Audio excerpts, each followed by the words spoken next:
Queridos irmãos e irmãs do Movimento Espírita do Estado do Rio de Janeiro, que neste momento nós nos sintamos unidos com Jesus e por Jesus nesse precioso momento de trabalho. Uma das mais preciosas constatações que a doutrina espírita traz para nós, meus irmãos, é que a vida na Terra, apesar de não ser a mais importante para o espírito, apesar de a vida material não ser a vida verdadeira que nós vivemos, ela é muito importante, ela é muito significativa para o nosso progresso, para o nosso crescimento. Então não é justo que nós imaginemos, vivendo num mundo de provas e expiações, que devamos aqui estar apenas como num mar de lágrimas, num vale de dores, a carregar uma cruz pesada que as criaturas imaginam colocar sobre os nossos ombros, na esperança vindoura, sempre vindoura, jamais presente, de uma felicidade que nunca chegará, porque a cada dia se somarão outros males.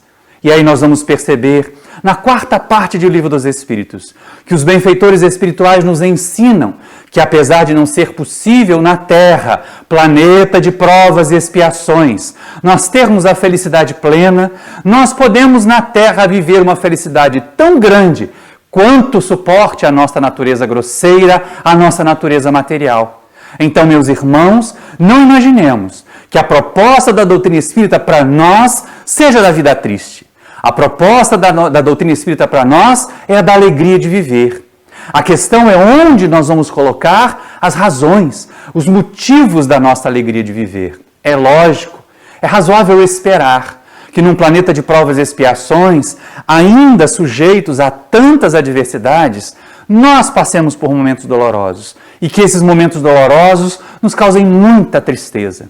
O que não é razoável esperar, principalmente para nós espíritas, é que essa tristeza nos permita afundar na depressão, que é uma doença psíquica grave, que requer frequentemente, se não sempre, a assistência de profissionais da área da saúde mental. O psiquiatra para nos receitar os remédios, o psicoterapeuta para nos ajudar a lidar com o impacto que esta enfermidade causa em nossas vidas, nos fortalecendo intimamente, para que nós possamos sair dela, para que nós possamos superá-la.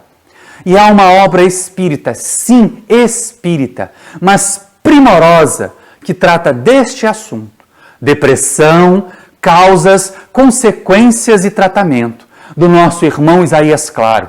Quem quiser, a capa vai aparecer aqui. E nós vamos perceber que o nosso irmão, lá do interior de São Paulo, estudando aprofundadamente o assunto depressão, traz para nós observações muito oportunas, observações muito preciosas sobre como nós podemos, primeiro, conhecer as causas, porque se nós não conhecemos as causas de um problema, se nós não conhecemos a raiz de uma enfermidade, como nós vamos nos prevenir com relação a ela?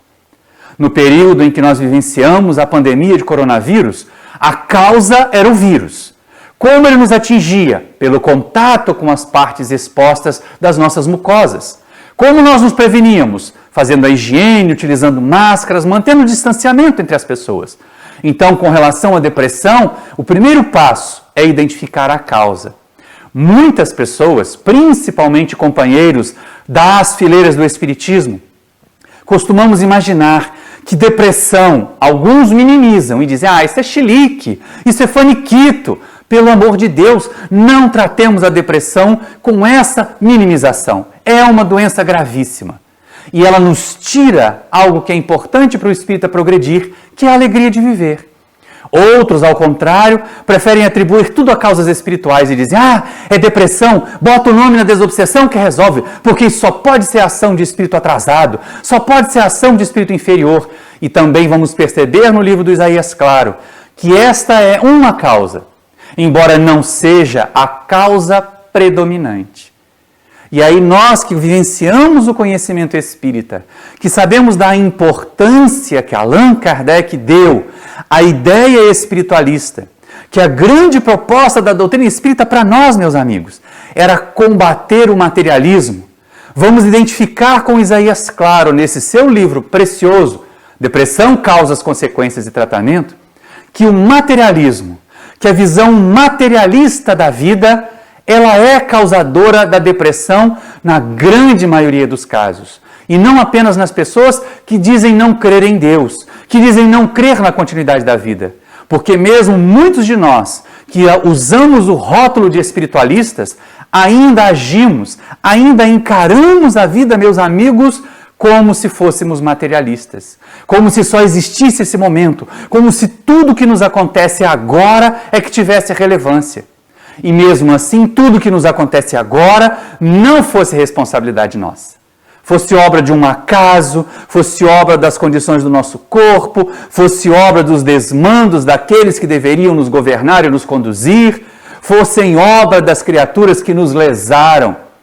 E, na verdade, a visão materialista da vida faz com que todos esses incidentes, com que as traições, com que as enfermidades do corpo físico, elas nos levem a essa condição de estar às portas da depressão, permitindo-nos adoecer.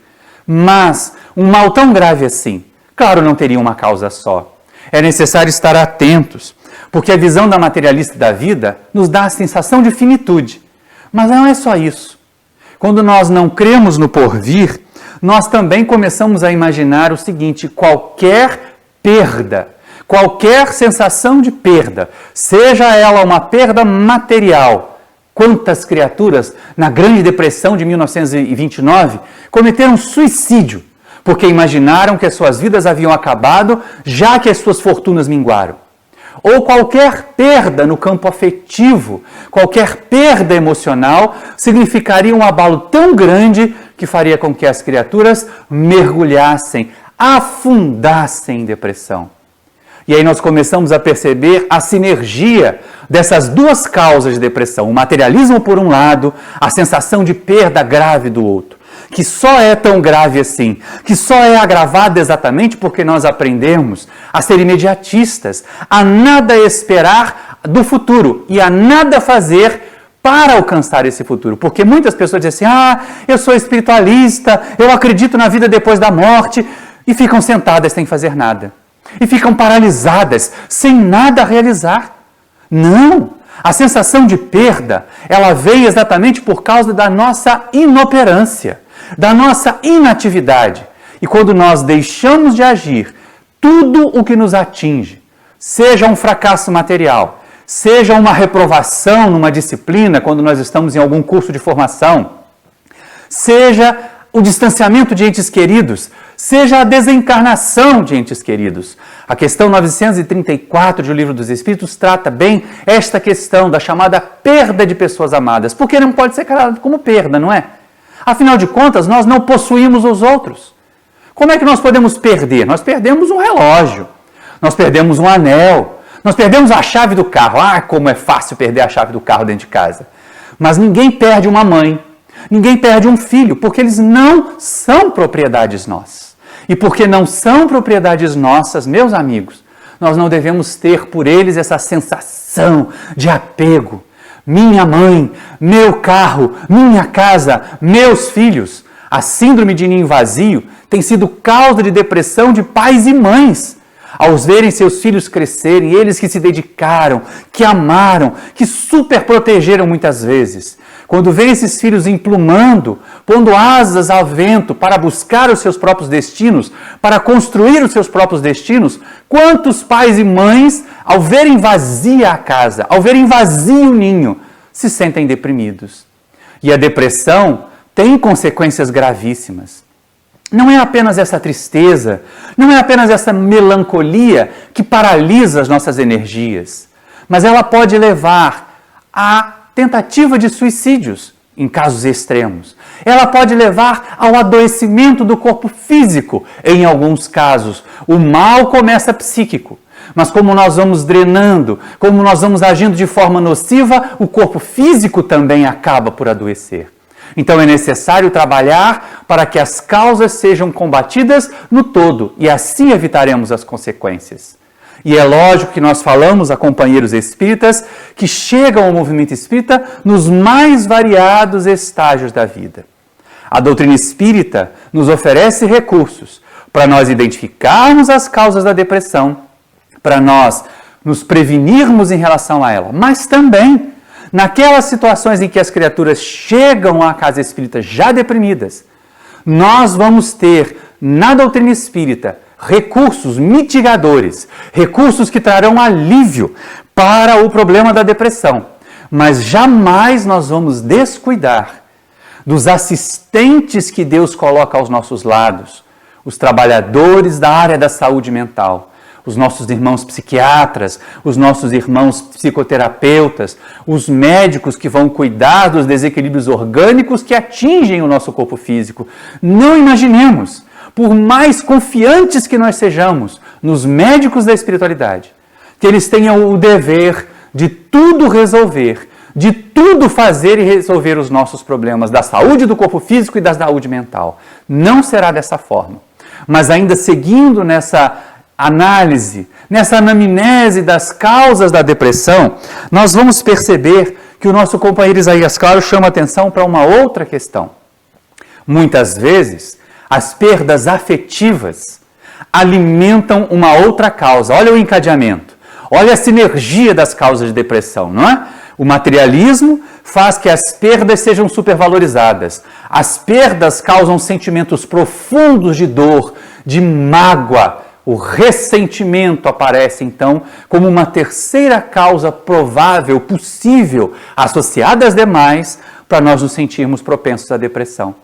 Criaturas que ficam muito melindradas, criaturas que ficam muito magoadas, elas tendem a ter um comportamento depressivo mais frequente do que aquelas criaturas que entendem o seu próprio valor, que entendem que ninguém tem o direito de nos magoar e nem o poder de fazer isso, a menos que nós consintamos, a menos que nós entreguemos a chave dos nossos sentimentos, das nossas emoções para estas pessoas que imaginam poder nos fazer o mal, nos colocando em situações adversas, nos colocando em situações constrangedoras. Não.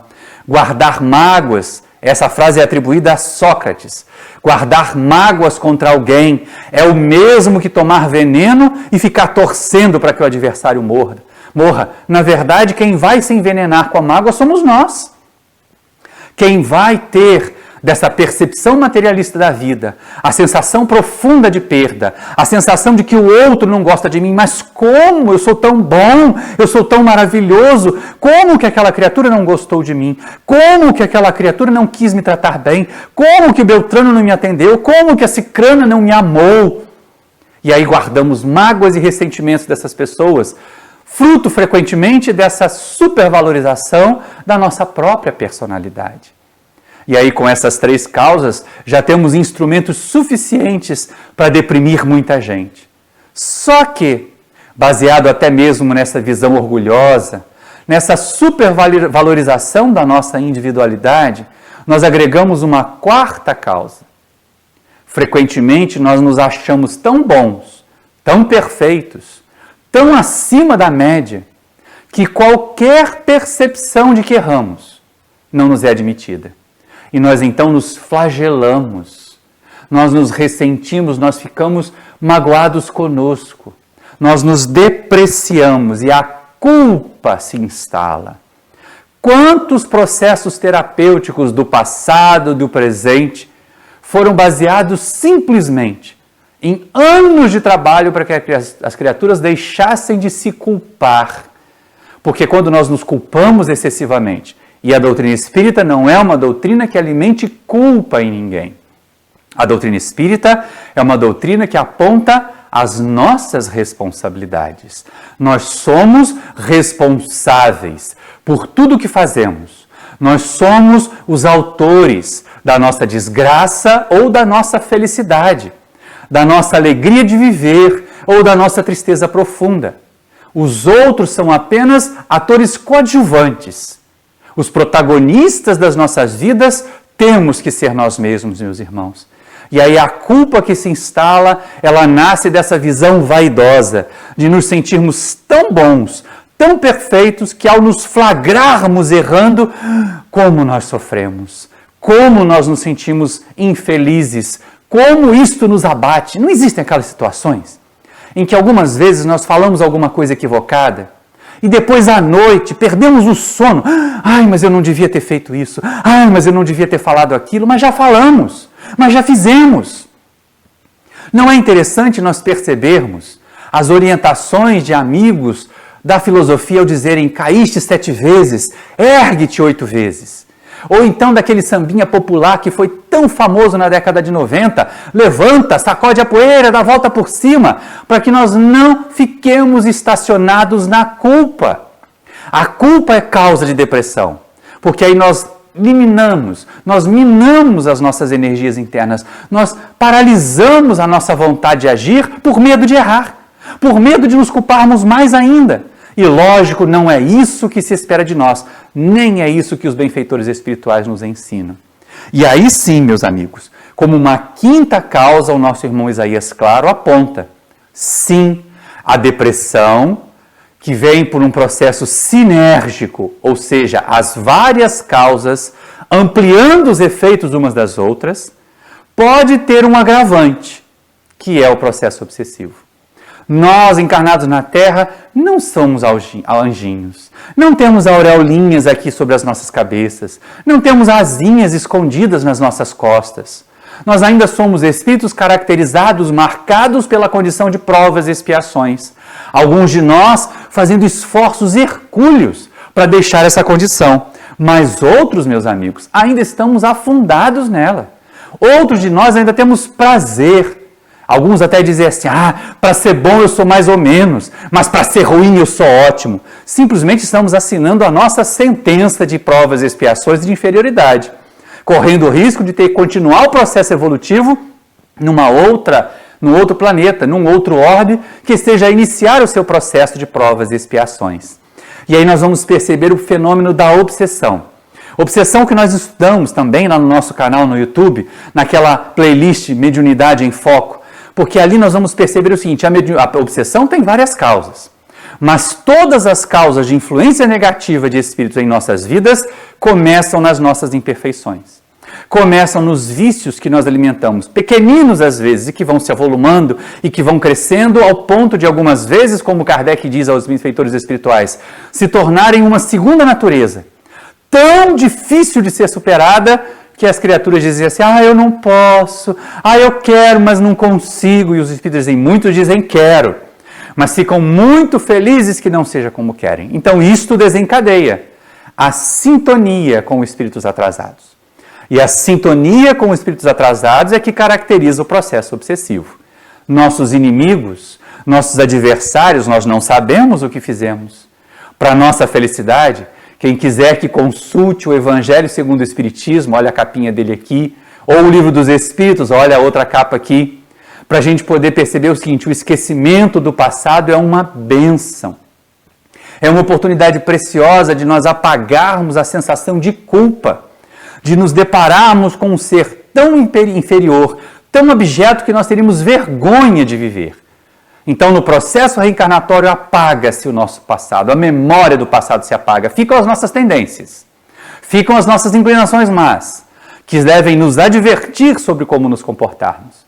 Mas do nosso procedimento equivocado no passado, seja no passado remoto de outras encarnações, seja no passado próximo desta existência mesmo, atrai para junto de nós espíritos desencarnados e também obsessores encarnados, que fazem de tudo para nos influenciar negativamente, que nos envolvem com seus fluidos deletérios, como Allan Kardec coloca lá no Livro dos Médiuns, quando ele estuda a obsessão, ele diz: o espírito obsessor envolve o obsidiado com o seu fluido nocivo. Então, uma parte da terapêutica desobsessiva é exatamente a remoção desses fluidos, a substituição desses fluidos nocivos por fluidos benfazejos, por fluidos mais salutares. Mas isso nós veremos mais adiante, quando nós estivermos falando do tratamento da depressão e do tratamento do processo obsessivo. Porque é exatamente aí que entram os instrumentos, as ferramentas de que a doutrina espírita nos vem munir, para que nós possamos evitar depressão e viver uma vida com alegria. E viver a vida com qualidade, meus amigos.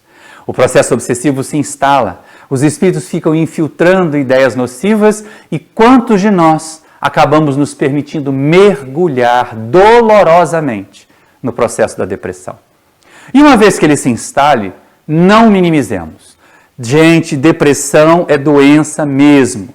Não é frescura, como dizem alguns, não é chilique, como dizem outros, não é corpo mole, como dizem alguns. Mas também nós temos que estar atentos, porque não é qualquer estado de tristeza que significa depressão.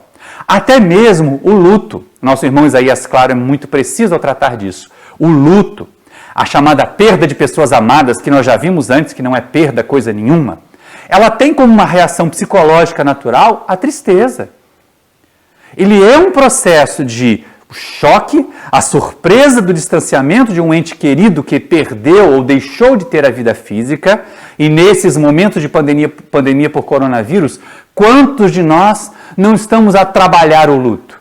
Não estamos a experimentar esse distanciamento forçado até um próximo reencontro na vida espiritual ou numa outra encarnação, de entes que nos eram muito caros, e que fizeram parte do grupo de risco, ou porque não souberam se cuidar, ou porque foram expostos por governantes desacisados, acabaram perecendo, acabaram sendo um daqueles numerosos, contados como vítimas fatais da doença. Então o luto faz parte. Agora, não é porque eu estou triste, não é porque eu fiquei entristecido porque quebrou alguma coisa que eu gostava muito, ou porque alguém que eu amava muito desencarnou, ou porque alguém que eu me dediquei se distanciou, se divorciou, se afastou de mim, que eu vou parar e dizer assim, eu estou deprimido, porque hoje eu acordei deprimido. Não, não é assim. Imagina, gente, se Jesus no seu tempo também não teve momentos de agastamento. Se não tivesse tido, ele teria motivos para dizer, raça de víboras, até quando eu vos suportarei? Ou então, quando os discípulos traziam alguma questão muito primária, ou quando eles discutiam entre si, o mestre lamentava. Aquele momento doloroso em Getsemane, quando ele se afasta para orar e pede que os discípulos João, Pedro e Tiago vigiem, orem junto com ele. E eles caem no sono e o mestre diz, em verdade o espírito está pronto, mas a carne é fraca. Isso não é um alerta, isso não é uma desculpa para nós nos amolentarmos na vida. É assim mesmo, a carne é fraca. Não, isso foi uma advertência de Jesus para que nós resistíssemos, como espíritos que somos, às injunções da matéria que nos impõe. E aí nós vamos perceber que a criatura deprimida precisa de atenção. Mas, primeiramente, nós precisamos de diagnóstico. Nós precisamos saber, estou mesmo deprimido? Ou é só uma tristeza leve? A depressão que eu sinto está me paralisando, está causando danos ao meu organismo? Está me impedindo de realizar as minhas atividades? Porque é isto que caracteriza a depressão, doença de fato. As demais coisas, meus amigos, antes mesmo que se instale a depressão de fato, nós temos o dever humano de combater, de resistir a elas, porque elas não fazem parte do nosso planejamento evolutivo. Nenhum de nós reencarnou, mesmo que tenha sido um paciente depressivo numa encarnação anterior, mesmo que tenha desencarnado deprimido, mesmo que tenha passado décadas no mundo espiritual sofrendo depressão, nenhum de nós reencarnou com o planejamento de agravar essa enfermidade na presente existência. Então, antes que ela se estabeleça de forma grave, identifiquemos as causas através dos efeitos. É lógico que, neste caso, para perceber os efeitos, talvez alguém precise nos orientar. Olha, você está esquivo demais. Você era uma pessoa tão alegre, agora está recluso, não quer conversar com ninguém. Não seria o caso de consultar um psiquiatra, um psicoterapeuta, para saber se isso aí não é um sintoma de depressão? Já percebeu que o seu estado físico vem se tornando cada vez mais frágil? Que você tem tido doenças oportunistas uma atrás da outra, infecções, alguns tipos de viroses sucessivas e vem vivendo num momento muito triste? Não seria o caso de pensar também num fator psicológico para todo esse abatimento e aí buscar os profissionais? Aqueles irmãos que foram preparados, que estudaram, que têm os instrumentos da ciência e, preferencialmente, que têm os instrumentos da experiência de lidar com a doença mental, que é a obsessão, como tantas outras também o são. E aí, com um diagnóstico preciso, sabendo realmente que mal nós temos, nós poderemos buscar a dupla terapia, o duplo processo de cura. Sim, a doutrina espírita vai atuar em todas as etapas do nosso processo terapêutico da obsessão, para que nós evitemos aquelas causas mais graves do adoecimento, as causas mais graves da tendência suicida, as causas mais graves da reclusão, do eremitismo, em que nós fugimos do convívio social para não ter que expor a nossa tristeza para os outros, quando na verdade cada um de nós espírita é chamado a ser semeador de alegrias no mundo. Porque nós temos como instrumento terapêutico, em oposição até mesmo à visão materialista da vida, a concepção, mas mais do que isso, a percepção e as provas materiais de que a vida continua.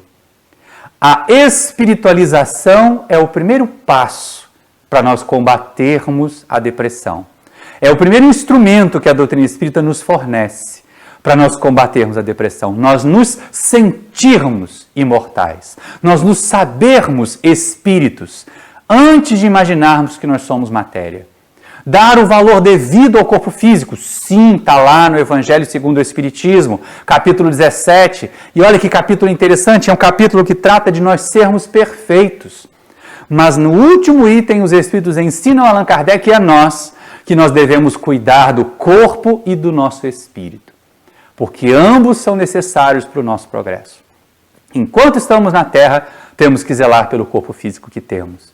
E aí nós vamos perceber essa ideal ponderação, esta verdadeira balança em que nós vamos equilibrar o ser material e o ser espiritual, mas entendendo que nós temos corpo, temos vida material e somos espírito, somos seres imortais. A noção de imortalidade, a noção de porvir concreta, baseada em experimentos, baseado na literatura séria espírita, baseado no raciocínio, essa noção vai nos vacinar contra o abalo materialista de achar que o nada é o que nos espera.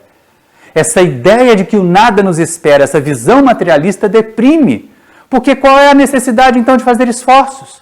Por que estudar 10, 15, 20 anos para ter uma formação acadêmica? Se ao final da jornada material, nada disso me será útil. Por que tentar ser uma pessoa melhor, menos egoísta, exigir menos do mundo para mim e doar mais de mim para o mundo? Se daqui a algum tempo deixaremos de existir e não teremos gozado, mas com a visão espiritualista da vida, com a continuidade da existência, nós vamos perceber o seguinte: quanto mais integrados nesta criação, quanto mais perceptivos da nossa realidade espiritual, mais nós estenderemos a esperança.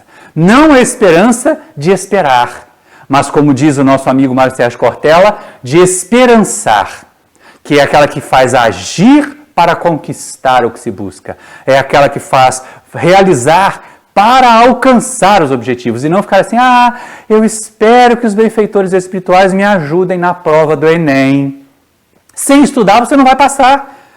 Eu espero que o meu guia me ajude a arrumar um emprego. Mas se você não puser uma pastinha com currículo debaixo do braço e sair batendo de porta em porta, se não estudar para fazer um concurso e entrar para um serviço público, que nós vamos perceber importante também, principalmente nesses momentos em que foram tão necessários os profissionais da saúde e o SUS, o serviço público, foi relevante para nós diminuirmos as dores da pandemia, nós vamos perceber que quem não trabalha não alcança. Trabalho é uma lei natural. Está lá também na terceira parte do Livro dos Espíritos. Cabe a nós, então, a esperança no sentido de esperançar, como diz Cortella, de agir para alcançar, e não de parar e aguardar que algo aconteça sem que realizemos esforços. A visão espiritualista da vida estende a nossa vontade, estende o nosso ímpeto de saber o seguinte: olha, desta vez eu me frustrei, nesta tentativa não deu certo, mas como eu tenho a eternidade para viver, eu vou tentar de novo amanhã, porque aí eu vou ver se eu consigo. Mas, como nós dissemos antes, e está lá também no livro do Isaías Claro, as causas são muitas. E aí, as ferramentas terapêuticas que a doutrina espírita nos vai oferecer também são. Mas nós vamos começar por dizer o seguinte: não descartemos a dupla terapêutica. A da ciência humana, da medicina, da psicologia, da psicoterapia, junto, norteando à terapêutica espírita. Porque essa mudança de percepção da vida faz com que até muitos profissionais da área da saúde mental se espantem como seus pacientes que antes eram abatidos, não tinham esperança nenhuma do porvir, ao se engajarem em alguma proposta religiosa ou espiritualista, que não precisa ser um rótulo religioso em particular, basta que nós tenhamos uma noção, uma percepção de que nós somos seres espirituais. Isso pode vir das mais variadas formas. E ao aderirmos a essa visão espiritualista em oposição à visão materialista da vida, quantos pacientes mudam seu quadro clínico ao ponto de os profissionais da área médica observarem. E aí a mesma coisa vai acontecer. Quando nós espíritas entendemos que nós todos somos criados por Deus, simples e ignorantes, que as relações que nós estabelecemos na Terra são meros rótulos, rótulo de pai, rótulo de mãe, rótulo de filho, rótulo de marido, rótulo de esposa, de companheiro, de companheira. São rótulos, porque na verdade nós não temos cor, nós não temos sexo definido no ser espiritual que nós somos. E vivenciamos essas diversas experiências para o exercício do amor da forma mais ampla, mais geral, como Jesus a veio ensinar. Mas um amor que seja amplo, que seja geral, ele jamais poderá ser um afeto possessivo. E aí aparece a segunda proposta terapêutica que a doutrina faz para nós, que é anterior à doutrina espírita. Que esta foi colhida sem dúvida nenhuma lá nas fileiras do budismo. Quando Siddhartha Gautama dizia que o apego fazia com que o sofrimento chegasse. Então, ao exercitar o desapego, nós garantiremos para nós um estado de menor sofrimento. Um estado de mais paz, de mais felicidade, de mais alegria, ora sim, por que não? E é exatamente no exercício do desapego às coisas materiais. Quantos de nós somos espíritas, mas vivemos como materialista, né? Ah, hoje eu não vou ao centro não, está chovendo e eu lavei o carro. Não é viver como materialista desse jeito? Então, nessa percepção é que a gente vai mudando a concepção. Eu não tenho carro, eu uso o carro. Eu não tenho a casa, eu uso a casa. É claro que eu vou conservar o carro, a casa, o conforto são bons, principalmente se fruto de trabalho lícito, se fruto de trabalho honesto. Só é verdadeira propriedade, desde os Espíritos, Allan Kardec, no Livro dos Espíritos, aquela que foi conquistada mediante um trabalho honesto, que não causou dano a ninguém. E aí cada um de nós vai possuir, sem ser possuído pelas coisas. Mas principalmente a doutrina espírita nos ajuda a trabalhar o desapego afetivo, o desapego emocional. Pais e mães, nós não estamos criando os nossos filhos para que eles sejam permanentemente nossos.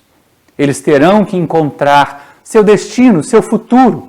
Terão que estabelecer outros laços, laços afetivos, laços relevantes, que nós ensinaremos a valorizar, por importantes também.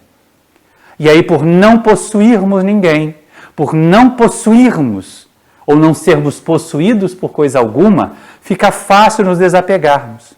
E a sensação de perda, aquela dolorida sensação de perda, que faz com que as criaturas materialistas se deprimam, nos tocará muito menos. Ninguém vai ficar feliz, satisfeito com o afastamento de uma pessoa querida, seja pela desencarnação, seja por um aborrecimento, seja porque o amor acabou, como costumam dizer. Na verdade, nós escolhemos bem errado esse afeto, ao ponto dele acabar, ao ponto de não entendermos o quanto era esgarçante estar junto com pessoas com vícios semelhantes aos nossos, ou com vícios que se opunham aos nossos, e daí a dificuldade de relacionamento. No primeiro momento é só encantamento, é só alegria, depois quantas dores, quantos problemas. Com relação aos nossos filhos, criemos os nossos filhos para que eles sejam as melhores pessoas para o mundo, para que eles sejam transformadores da sociedade.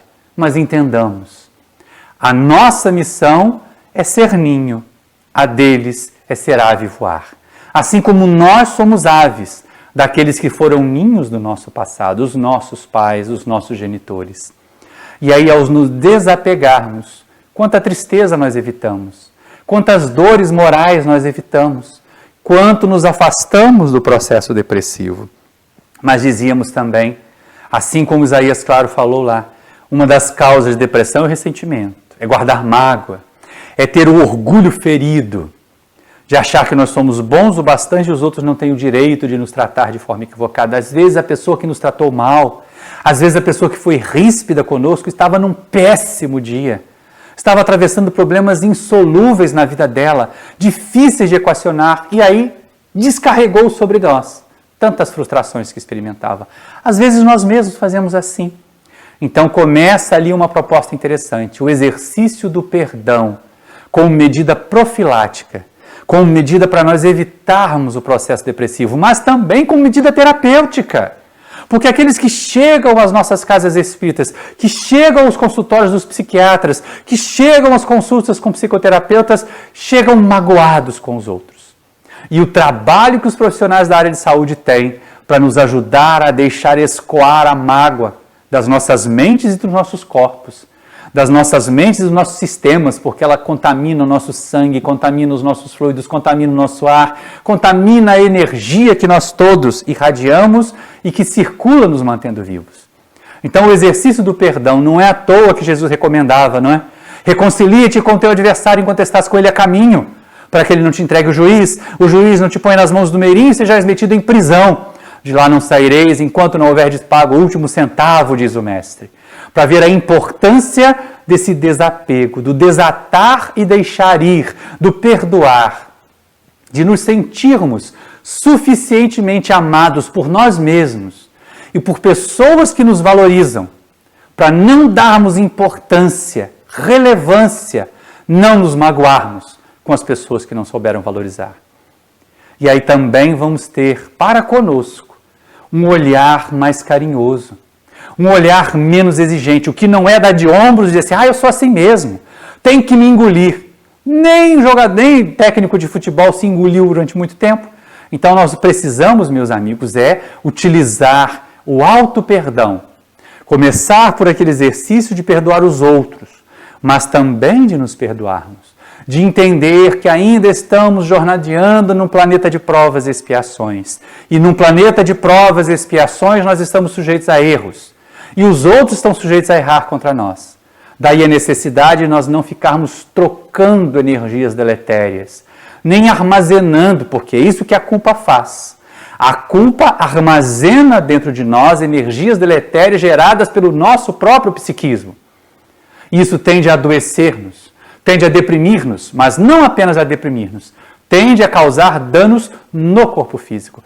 Quantos pacientes cardíacos, quantos pacientes oncológicos estão passando pelas dificuldades que passam exatamente porque alimentaram mágoa e culpa e envenenaram os próprios corpos. Para nós espíritas, é lógico que é um exercício. Não adianta ver essa palestra, onde quer que ela seja reproduzida, e dizer o seguinte, pronto, a partir de agora eu vou perdoar todo mundo que me magoou. Claro que não vai ser assim. Quando Kardec estuda com os benfeitores espirituais, lá no Livro dos Espíritos, a questão do perdão aos inimigos, do amar os inimigos, como Jesus ensinou, os Espíritos dizem assim, não é ter por eles um terno amor, mas é não lhes retribuir o mal com o mal. Então é bem o desatar e deixar ir, né? É o deixar a outra pessoa viver. Viva e deixe viver. Se não é possível conviver, nos distanciemos. Algumas pessoas são impossíveis de conviver conosco. Seja porque nós também não temos boa vontade com elas, seja porque elas têm muita má vontade para conosco.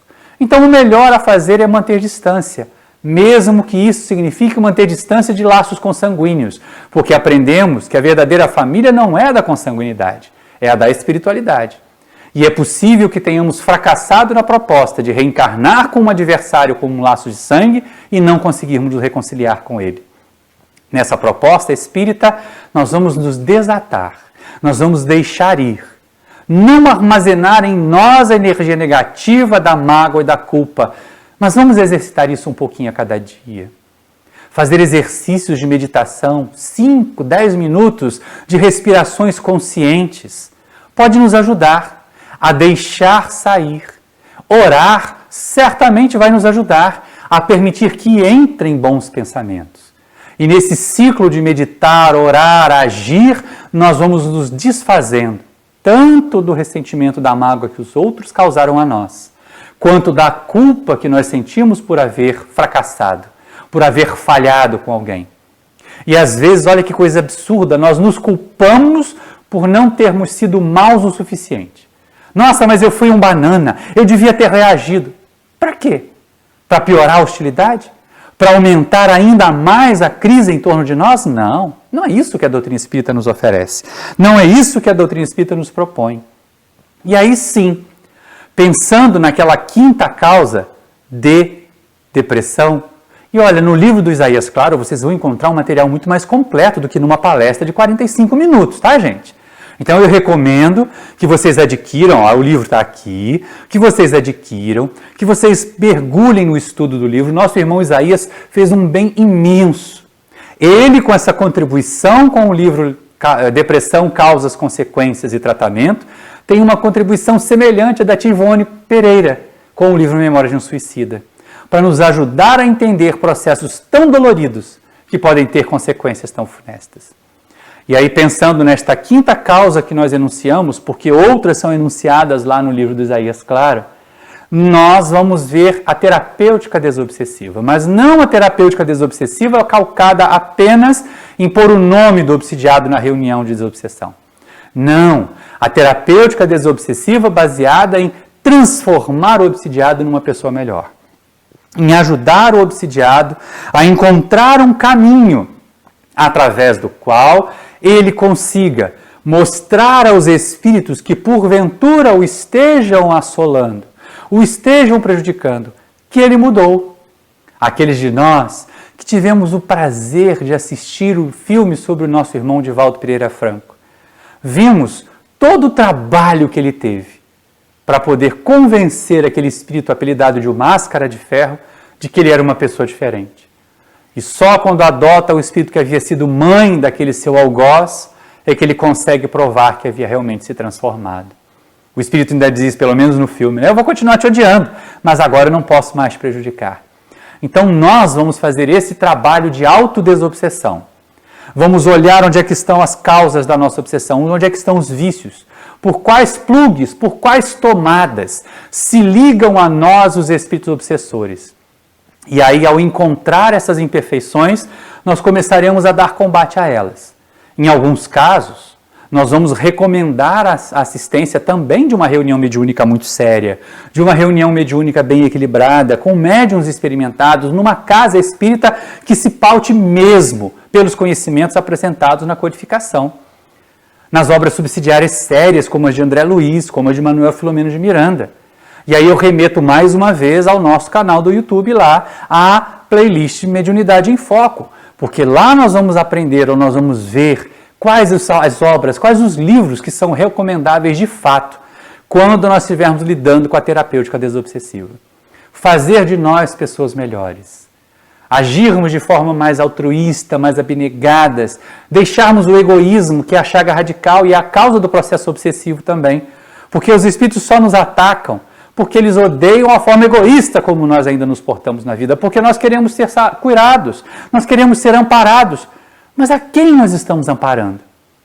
A vida de quem nós estamos tornando melhor? A vida de que criaturas nós estamos trabalhando para que ela seja menos triste? Será que já mandamos aquele sorrisinho pelas redes sociais hoje para alguém que nós sabemos que precisa ouvir ou ler a mensagem e dizer, olha, eu estou pensando em você. Eu sei que o seu momento é difícil, porque nós não podemos, de vez em quando, nós espíritas, somos sal de menos, como Jesus costumava dizer, ou sal de mais ou sal de menos. O ideal do sal é sal na dose certa, né? Nós somos sal de menos. Nós minimizamos o sofrimento dos outros, porque nós não experimentamos, é falta de empatia isso, né, gente? É a mesma coisa que dizer que coronavírus é gripezinha, é falta de empatia. É falta de conhecer, de reconhecer que o sofrimento do outro é grave. Então não vamos minimizar o sofrimento do outro. Mas nós podemos dizer assim, olha, eu entendo, você está passando por um momento muito difícil. Só você sabe a dor que você sente. Mas eu estou aqui.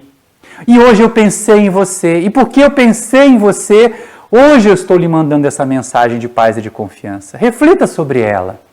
E assim nós sairemos da condição de assistidos, de obsidiados coitadinhos, para assumirmos a condição de assistentes, de cooperadores da nossa própria cura, da nossa própria transformação. Meus irmãos queridos, nós já nos aproximamos do termo do nosso trabalho. Mas é importante destacar, é importantíssimo ressaltar, nós somos os autores de todos os processos, bons ou ruins, que nós experimentamos. Estar encarnados no planeta como a Terra, sujeitos a provas e expiações como nós estamos, meus irmãos, significa que nós não passaremos incólumes, nós não passaremos isentos de pequenas ou de grandes dores.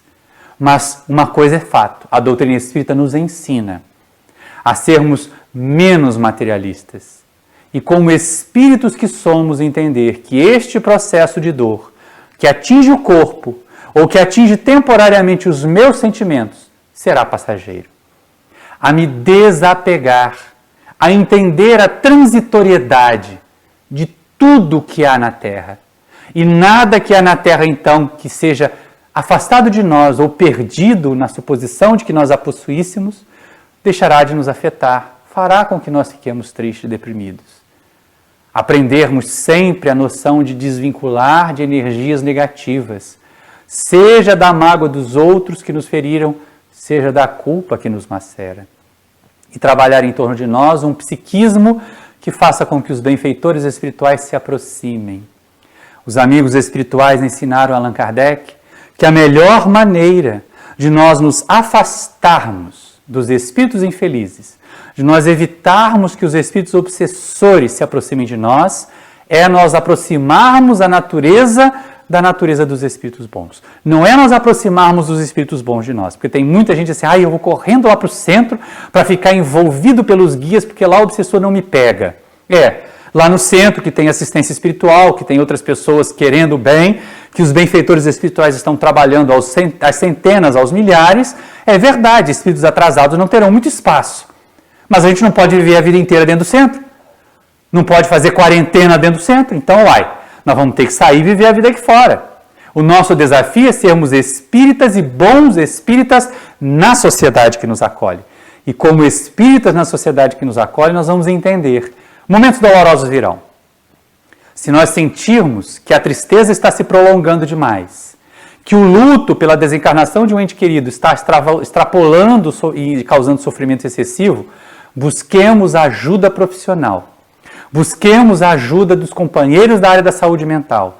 Busquemos ajuda na casa espírita como suporte e não como substituta da terapêutica médica. A proposta da doutrina espírita não é se substituir a terapêutica médica, é trazer uma terapia a mais, é acrescentar valor às terapêuticas que nós temos à nossa disposição. E aí nós vamos construir uma sociedade mais tranquila, a partir da nossa tranquilidade. E aí nós pensamos assim, puxa vida, mas é tão chato passar por sofrimentos. Mas quem é que não os vive? Quantas pessoas que nós sabemos que foram trabalhadoras, que se dedicaram tanto e que lá no seu mundo íntimo viviam profunda solidão, ou então profundas dores no corpo físico e mesmo assim não se deixaram abater. Por que nós deixaremos que a tristeza nos abata? Não. Superemos a depressão, buscando todos os recursos para ter a alegria de viver. Porque o espírita tem motivos para ter a alegria de viver. Faz lembrar, para que nós possamos nos aproximar mesmo do fim da nossa tarefa, aquele momento precioso de inspiração do nosso querido Gonzaguinha, em que ele falava assim, viver e não ter a vergonha de ser feliz, cantar e cantar e cantar, a beleza de ser um eterno aprendiz. Eu sei que a vida devia ser bem melhor e será, mas isso não impede que eu repita, é bonita e é bonita, mesmo com dores, não é? Mesmo com sofrimento, meus amigos. Nós, nas fileiras do Espiritismo, nas fileiras da espiritualidade, temos condições de olhar para a vida com alegria e de viver a nossa vida com alegria, evitando sofrimentos, principalmente aqueles que são causados pelas nossas imperfeições, ao combater essas imperfeições, evitando dores amargas, evitando, enfim, essa depressão, doença tão grave que assola uma parte já tão significativa da nossa sociedade.